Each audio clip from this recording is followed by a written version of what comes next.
Excuse me, sir. General Katkov would like to know whether you will join him to drink to the surrender of Germany. My compliments to the General. Please inform him that I do not care to drink with him or any other Russian son of a bitch. Sir, I cannot tell the General that. You tell him that. Tell him word for word. Hello, everyone. Welcome to Sentinel. This past week, the UN General Assembly has been in session, and all the heads of states from throughout the globe have been coming to New York and speaking to the UN General Assembly, and also having sidebar discussions with each other about their national security, their foreign policy, and whatnot. And then on the periphery of that, there have been other events that have been held. And so the Concordia Group invited Ahmed Al Sharaa, the most recent president of Syria, to come and have a sit-down with General Petraeus. And I saw a video of that, and I'm sitting there thinking in my mind, what the F is going on here? Now we all know the background of Ahmed Al Sharaa, so let me just go into that just briefly. And this is not about him. This is about Petraeus sitting down with him. So Ahmed Al Sharaa was born in 1982 in Saudi Arabia. And his family came from the Golan Heights, and he's also known as Al-Golani, because from where he comes from. So he was radicalized when the U.S. invaded Iraq, and then made his way into Iraq and fought against the U.S. from 2003 to 2006 timeframe. And then in 2006, he was captured with some explosives and sent to prison, and stayed in prison for about 5 years. And this was at the same time when Petraeus was the commanding general responsible for Iraq, and the surge was happening. In 2012, Al Sharaa talks himself out of prison and makes his way to Syria as a member or foot soldier of Al-Qaeda and ISIS and all these other fringe groups that are operating in Syria trying to overthrow the Assad regime. And later on, he forms al-Nusra group and breaks apart from ISIS, and does well in Syria. He occupies some territory and starts governing this area. And then in 2023-24, when the Assad regime started collapsing, Al Sharaa basically, leads the charge into Damascus and eventually is elected as the interim government and then finally as the president of Syria. So the State Department designated him as a terrorist. And in 2016, they put a price on his head, for about $10 million. He goes from a terrorist to an interim president of Syria. And all of a sudden, the world opens up its doors to him. And even President Trump, on his visit to Saudi Arabia, met with him and then removed all the sanctions against Syria, removed the $10 million bounty on his head. And the world has sort of embraced him in trying to rebuild Syria and whatnot. And that's a good thing because we want peace in the region. And then, so Al Sharaa, just like all the other heads of states, comes to New York City. And, everybody wants to meet him because there's incredible amount of opportunities that are going to happen in Syria. For the past 20 years, they've basically had a civil war. So as a result of that, there's an incredible amount of economic opportunities in Syria. One is the rebuilding of Syria. There's a lot of money to be made there. And the other one is this Middle East pipeline that's supposed to run through Syria, all the way from Qatar, all the way through Syria into Turkey, and then into Europe to provide gas. So that's back in play. And that pipeline is really to offset the influence that Russia has on Europe by providing their gas to Western Europe. So now Western Europe has an alternative. So everybody's embracing Al Sharaa. So here comes the kicker.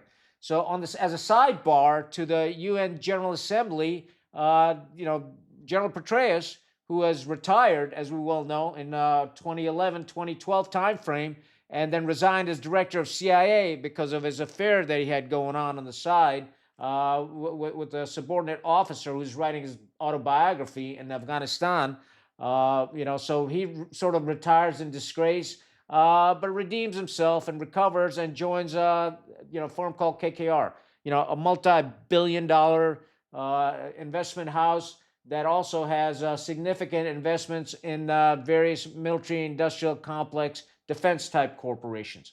So Petraeus is the chairman of KKR for the Middle East. Now, Here's the issue that I have with it. So Concordia Group sets up this sidebar with Al Sharaa and Petraeus. And Petraeus, jumps into it head first without thinking. And, sits there and he's basically groveling in front of Al Sharaa. As you can see, you'll see in this clip here.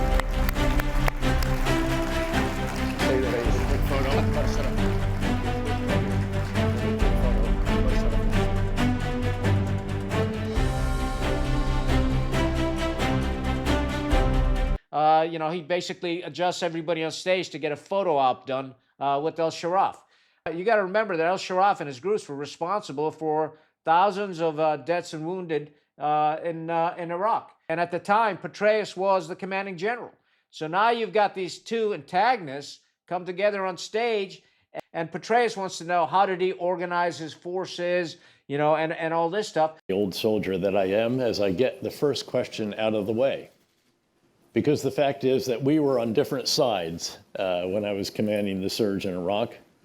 You were, of course, detained by U.S. forces for some 5 years, including, again, when I was the 4-star there. And as a former commander of forces in 2 different wars, in fact, I'm fascinated by your skill in putting together a force. And I assume recruiting, training, equipping, conducting leader development courses and so forth.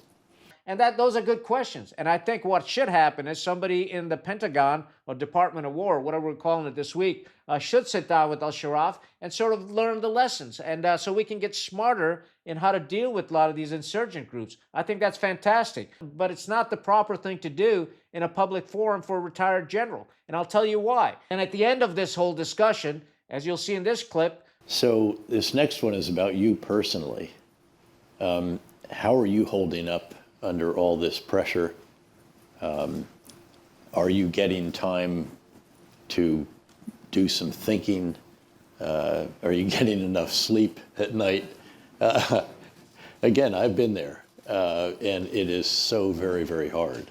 And your many fans, and I am one of them, we do have worries. As you see in this clip, Petraeus basically tells Al Sharaa that he's a huge fan of his, and he's basically groveling. I mean, if he leaned any further, he'd be on his knees. And it just blew my mind and really pisses me off, and I'll tell you why now it does. And this is the meat of this episode, okay? You're a retired general. You commanded troops in Iraq against this person. You lost thousands of people as a result of that. As Petraeus, as a retired general, has forgotten his responsibilities to honor those that served under him. And he's groveling in front of Al Sharaa for potential contracts in Syria for his company or whatever, arrangement that he can get out of it. And to me, it's mind-boggling. I mean, as a general officer, a retired general officer, you still have an obligation to those that served under you. And, just as at the beginning of this episode, I did that clip with General Patton. Please inform him that I do not care to drink with him or any other Russian son of a bitch.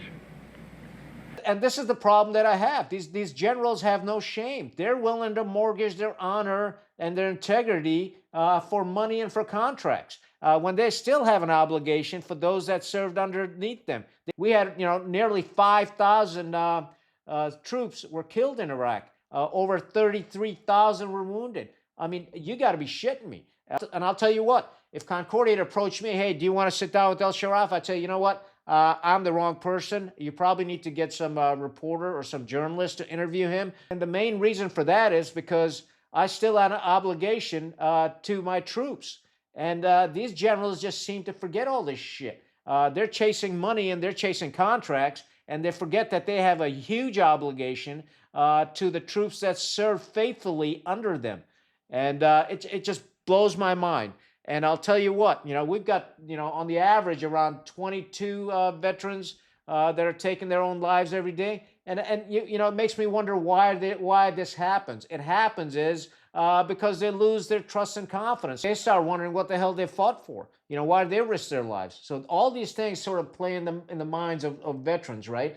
Now, certainly, I think what Al Sharaa is doing is fantastic. Just listening to him and researching his background and whatnot. and if he can bring all the players together in Syria and bring peace to Syria and the Syrian people, I think I'm all for it. You know, history tells us that you can always make amends with enemies. Heck, we did that with Japan. We did that with Germany. We did it with Great Britain. I mean, the American Revolution and the War of 1812. And we've done it with Vietnam. And I hope that we can make amends with Syria. They're good people, and they deserve a chance, just like anybody else does. But, you know, as a general officer, for God's sake, stay the hell out of it and honor your troops that served, courageously under you and gave their lives and were wounded. And it just pisses me off. I'll tell you what. And, I'd love to hear your comments on this. I think this is a very important topic because we need to make sure that our generals understand that, they still have an obligation to their troops, regardless if they're in uniform or out of uniform. And I understand that you got to go out and make a living for your family and pay your bills, but for God's sakes, think about your troops and think about what the implications are of your actions when you sit on stage with a person that's responsible for thousands of deaths and injuries to your troops. Not a good move, Petraeus. And that's why a lot of people call you Betrayus. And that's all I got. Stay rugged, stay united. Khan out.